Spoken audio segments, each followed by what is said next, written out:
My name is Richard August, and I'll be your host. Our guests are Timothy Colgan, a retired captain of the Warwick Police Department, and Keven McCormick, Senior Vice President of Global Marketing and Sales for Campus Security Products. Gentlemen, welcome to State of the State. Thank you. Nice to be here. Thank you. Our topic tonight is school safety, particularly as it relates to the increase in school shootings. The mass shooting that occurred at Columbine High School in Colorado in 1999, which was during the federal assault weapons ban, prompted a national discussion of how to improve safety in a school setting. After the tragedy in Newtown, Connecticut in December 2012, there was renewed interest in how we protect our students.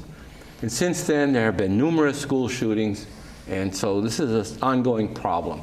Captain Colgan, let's begin. Please tell our audience about your background in law enforcement. I was a police officer for 23 years in Warwick. Started out, obviously, as patrol, went to detectives, spent a long time as a sergeant and a supervisor, then went to detective lieutenant, and then as a captain. So you were there for 23? 23 years. Mr. McCormick, do you come from a police background? No, I don't. I come from a public safety technology background. I've been in the business for about 25 years, from wireless technology to where I am now, where we're doing specialized locking systems. Tell us about your company. Campus Safety Products was started in 2014. They do a specialized locking system that's made for a 4-year-old to engage and lock down a room. It gives first responders access with a key from the outside. It works independent from the door handle, but meets all ADA codes and all fire codes. So a 4-year-old can lock down a classroom, but when the first responders, police or fire, arrive, they can get into that classroom if they have to, or get the kids out if that's necessary. Correct. Okay. I was born and raised in the town of Enfield, Connecticut, which is comparable to Warwick in terms of population and shopping malls and so forth. That after Newtown, the town council and the school department there agreed that they had to study school safety, and they hired a consulting firm to make a recommendation. Was that your firm by any chance? No, it wasn't, but we've talked to hundreds and hundreds of school systems across the U.S., just trying to help them with recommendations, not charge them anything for a consulting fee. The consultant's recommendation was that the only way to be absolutely sure and have maximum school security was to have armed security personnel present. And I'll have more to say about that recommendation a little bit later. Captain Colgan, would you please describe the mission of the group you are sponsoring and what you're recommending? School Safety Now has been in existence only since about the middle of April. We already have well over 1,400 participants. We're a diverse group. We're made up of union members, contractors, school committee members, teachers. We have Republicans and Democrats. We have Second Amendment people. We have gun control people. We have everyone who's just concerned about school safety. We realize that the other issues that divide this subject have been around a long time. Like you brought up Columbine, that was 22 years ago. Same arguments, same discussion. We're here just to protect the kids while those things are being decided. Do your members pay dues, or do you have any source of funding? Nope. Okay. We do collect funds. We are going to have fundraisers. Since we're new, we haven't had any fundraisers yet. We do need funds to help get the word out. Yep. But no, members are just members on Facebook, Twitter, Instagram, people that follow us. And I found out that the majority of people truly feel that it's about time the state of Rhode Island especially started to protect their kids. So you don't have a lobbyist at the State House for No, your we don't. Okay. You testified in favor of a bill that had bipartisan support in both the House and the Senate that called for the allocation of $30 million out of the $50 million already in the Treasury for school construction. And that was to be used for installing or upgrading security systems in Rhode Island's 300 public schools, which comes to exactly $100,000 each. Now, one of the questions is that struggling school systems like Providence and Central Falls would get the same amount as wealthy communities like Barrington, East Greenwich, and the parochial schools wouldn't get anything. Why was that discrepancy not addressed in the bill? I don't know why. That was a bill put out by the House and the Senate prior to our existence. Okay. But it was a bill that we could align ourselves to because we could use those funds also to put a police officer in every school, which is our intention. We understand that structural hardening of schools is important. We understand that locked doors are important. Systems to protect our kids are important. But we truly believe the only way we're ever going to truly protect them is with a police officer in every school. So we could have used some of those funds to be used for police officer in schools. Although I read both bills, they're mirror image bills, of course. It doesn't even mention. It doesn't. What we did is before, when Gordon Rogers put the bill out, we talked to him.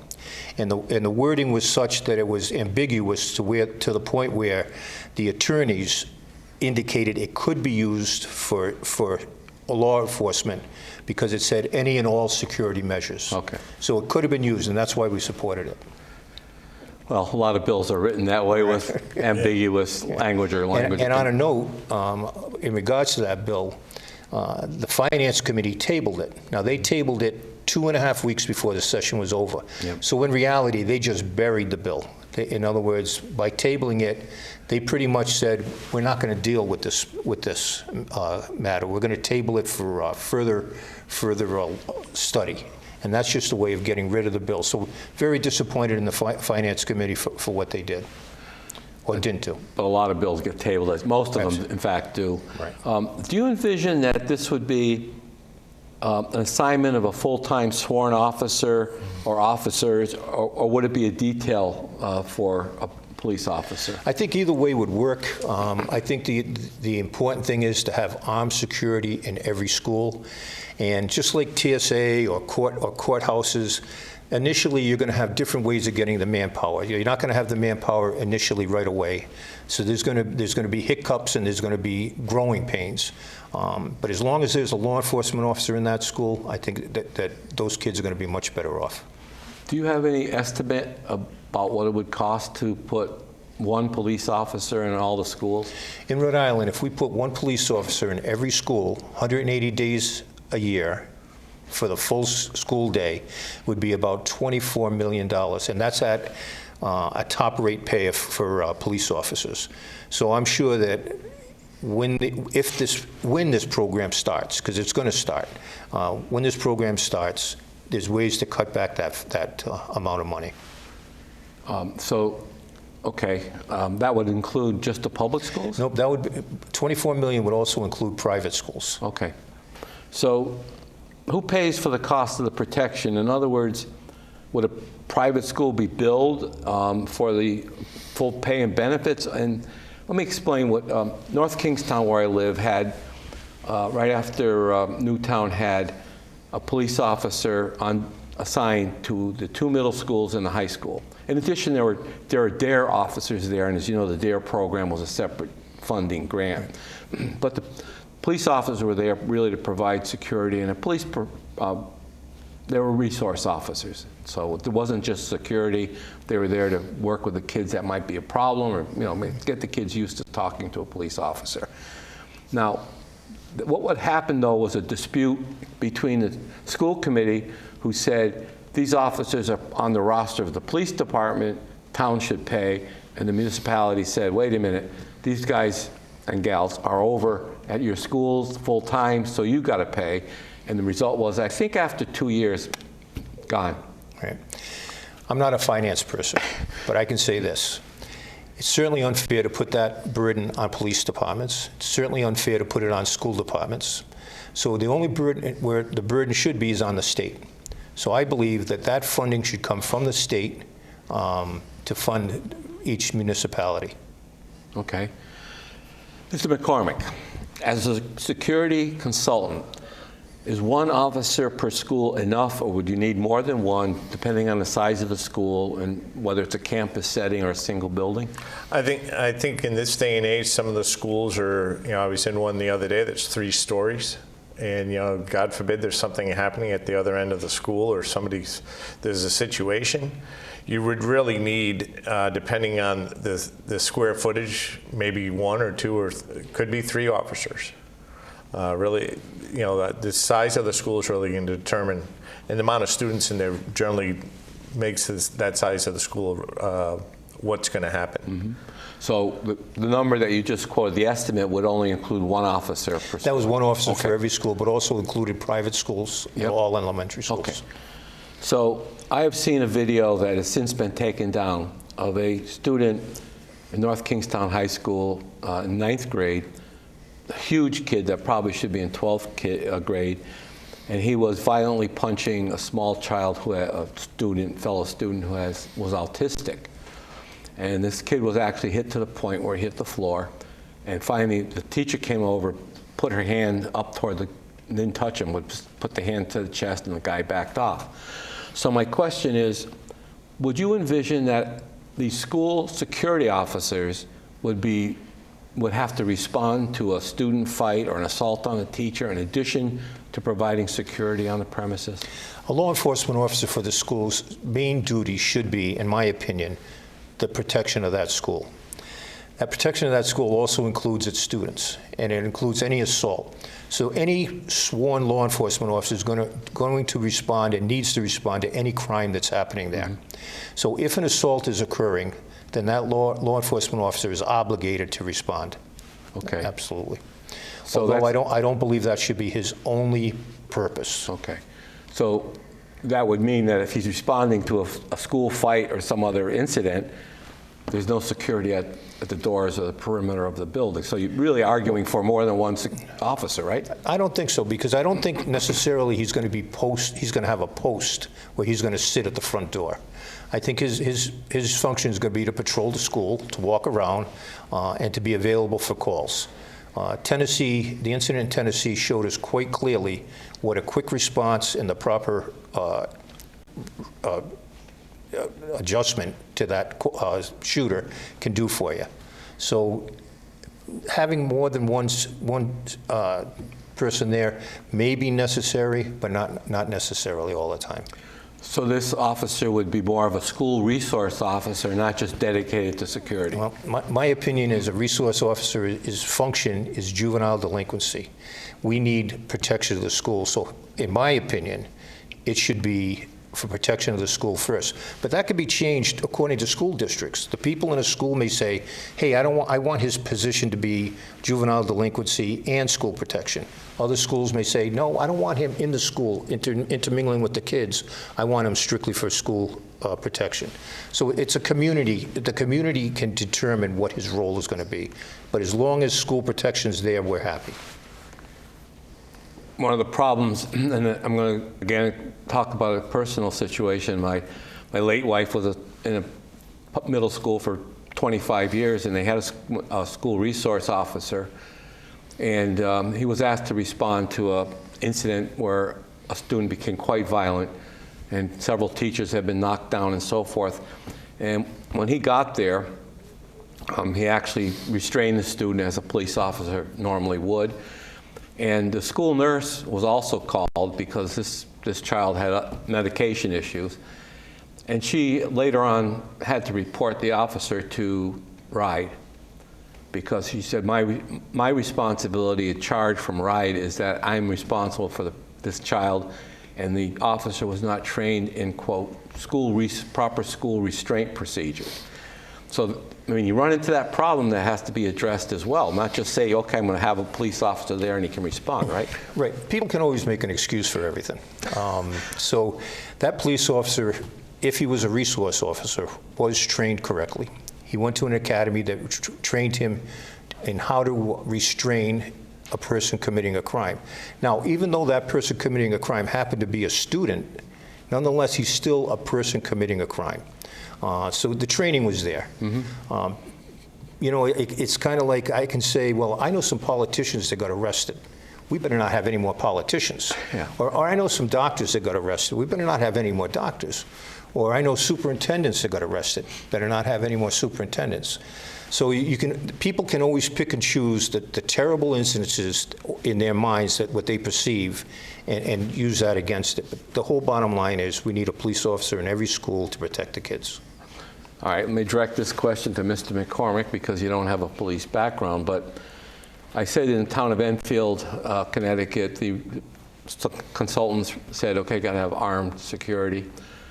I spoke to the director of public safety of the town, and he said when they ran an ad for this, they had a retired Navy SEAL, an Army Ranger, a retired military policeman apply, very qualified, several other qualified people, and the police union put up a fuss and said, no, these have to be retired police officers, not active duty, but you have to only hire retired.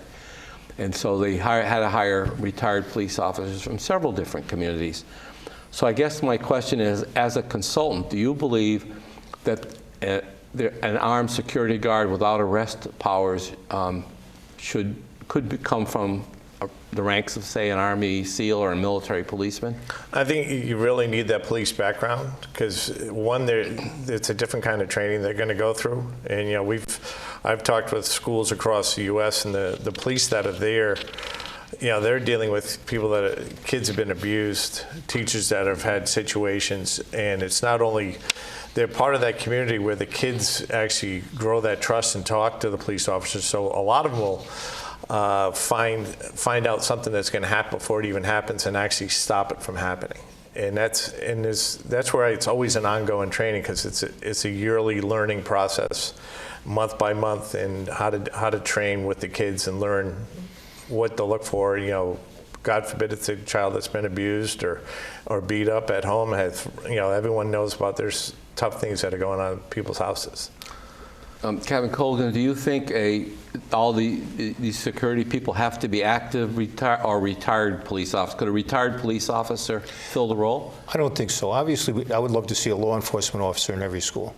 But when you look at the court systems, they hire retired cops. They have their own security systems where the people are trained. So if it's a situation where you can't get the manpower, you can't get the police officers to work, there's not enough police officers to go around, then some kind of alternative has to be made. They did the same for TSA. They do it for the courthouses, bankruptcy court. They do it for where our General Assembly and the governors. Those are not police officers. They're Capitol Police. Mm-hmm. So there's certainly other avenues that they can take to make sure that there's some form of law enforcement in every school. That's the key. There has to be law enforcement in every school. The Capitol Police do report to the Colonel of State Police, though. I don't believe so. I believe they have their own chief. They have their own chief. Their own chief, but that chief, I think, reports to the... I'm not sure who they report to. I can tell you that it's a separate entity. Yeah, it is. Certainly, state police are not managing that at all. Okay. We've had former State Police Colonel Jim Manny on here as a guest, and he insisted that police officers are trained to handle a school shooting scenario. My question is, how often did Warwick police officers train for a school shooting? Warwick police train continuously. There is no set, there's no set thing as once a year or twice a year or 3 times a year. They train continuously, especially as new information about school shootings come in. Tennessee taught police departments across the country what to do. It also showed that even though their response was critical and very quick, it also shows that any time there is that delay in response, people die. 6 people died in Tennessee, not because the security of the building wasn't there, not because the alarms weren't working. It's because the perpetrator wasn't approached by a police officer until they got there. Mm-hmm. Had they been there and welcomed that perpetrator at the time of entry, I don't think anyone would have died. So okay. Training is ongoing. Yep, okay. You're not just talking about the SWAT team, though. You're talking about... No, I'm talking about every officer is trained. It's school safety training that they go through. How about detectives and... Every officer. Okay. So detectives are included there. Excuse me. It seems to me that we're talking about Warwick, which is obviously a very professional and large police department, but when we get into the smaller school districts, let's say Exeter, West Greenwich. Exeter doesn't even have a police department. They rely on the state police, as you know. And you got Foster, Gloucester. Do you think those police officers receive ongoing training in responding to an active shooter calling a school? There's no doubt in my mind that they do. Okay. There's no doubt in my mind. And you point to the situation in Tennessee as a good example of a police response. And I think police doctrine now says flood the area with cops and go to the sound of the guns, right? Not wait for. That has been the philosophy for a while. Uvalde did not follow that philosophy, and we saw what happened there. The school shootings have always been, there was a time when there was a shooting, you would surround it, negotiate. That was our protocol. Today, mass shootings occur so often that the protocol is you go in and you, if you're the only one there, your job is to go in and get the shooter. And try to disable him or her. That's right, totally different. One of the things that occurred to me is when you are dealing with that situation, and I understand there's a difference between what happened in Tennessee and what happened in Texas. Certainly in Texas, it was a much smaller rural community, like a consolidated school district. In fact, I remember seeing one of the Border Patrol officers was getting a haircut across the street. And he was in civilian clothes, and the barbershop owner, everybody in Texas has a gun, gave him his AR-15 type rifle, and he ran across the street. Now, it seems to me that when you have police officers converging from all different departments in all different directions, you see a guy running across the street in civilian clothes with a rifle. What's your reaction as a police officer going to be?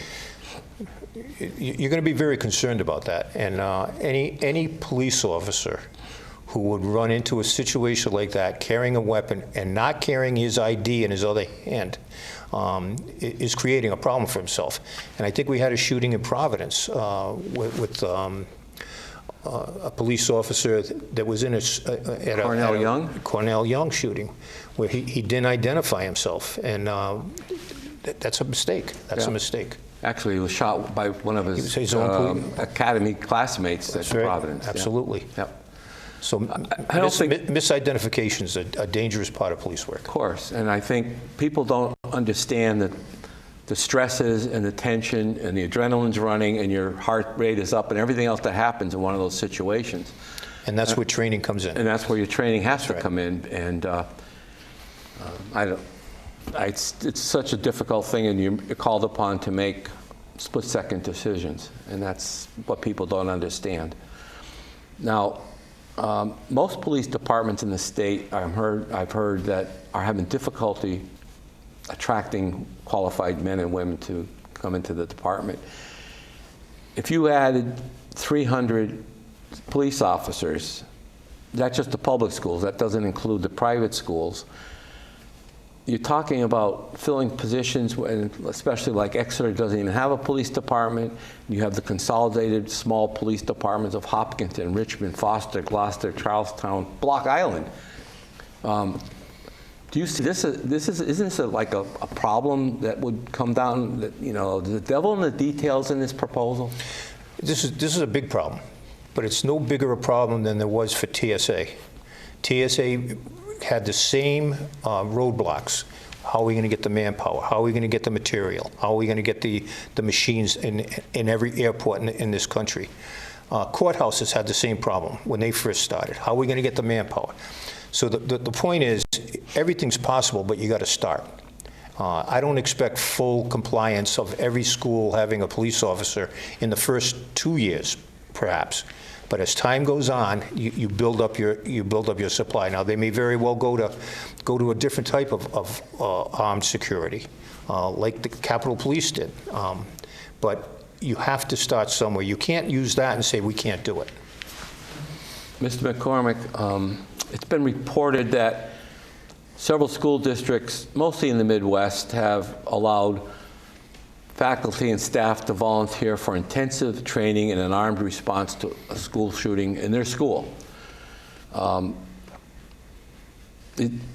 they carry concealed weapon, a firearm in their daily duties.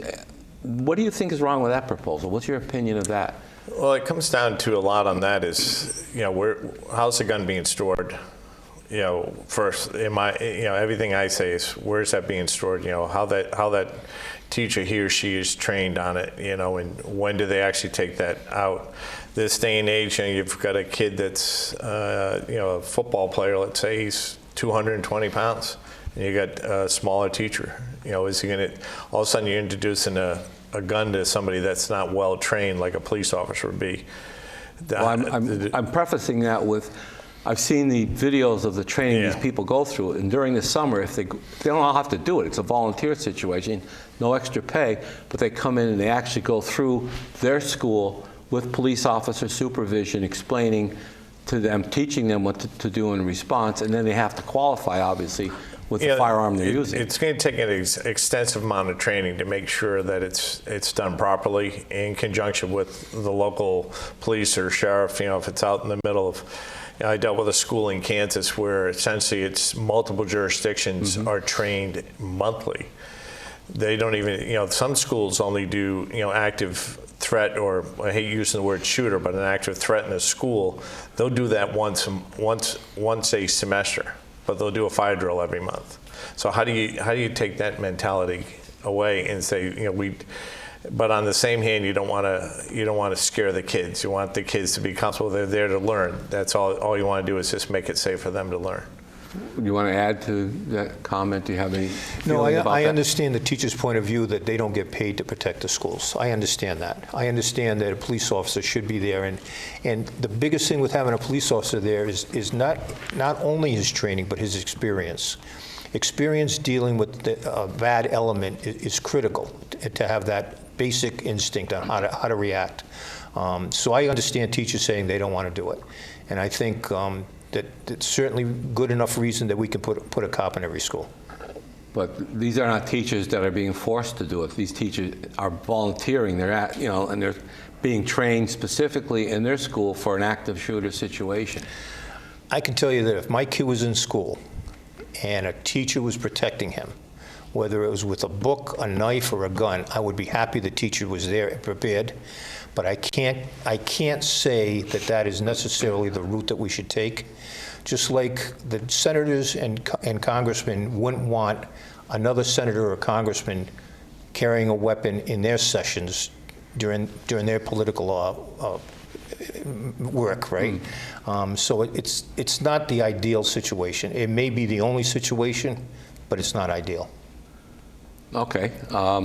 As you know, in the early days of Congress, it was quite common for the senators and congressmen to be armed, right? Yeah, no, but that was. So, we often hear, as politicians and parents, and they say we have to move to protect our children. And let me share another experience. Right after Columbine happened, in North Kingstown, there was a proposal that students have to have a transparent backpack, because the shooters at Columbine, that's how they got their guns into the schools, or school. And I remember sitting there and listening to this, and they had the proposal on the agenda, and a few parents got up and complained that they already bought their child a backpack, and they would have to go out and buy another one. And you know what happened to that proposal? It got tabled. Which calls into question, it's easy for parents and people to say, we're really concerned about this, but a child's life seems to me it's worth more than a $35 backpack, and certainly there shouldn't be any resistance to a very rational approach to protecting our children, especially since a person that, we know we've had situations where people have shot their way into the school. Shot through, through glass. That happened in Tennessee. That's exactly what they did in Tennessee. He went right through the door.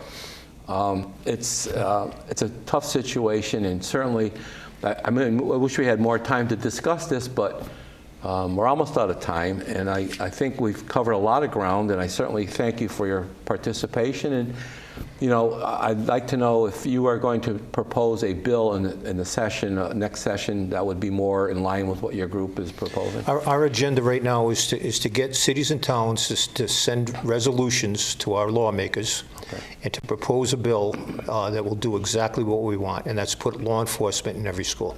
Well, if that bill comes to the agenda, we'd like to have you come back and talk about it. I'd be happy to. That'd be great. And we want to thank you, our audience, for watching this very good session of State of the State.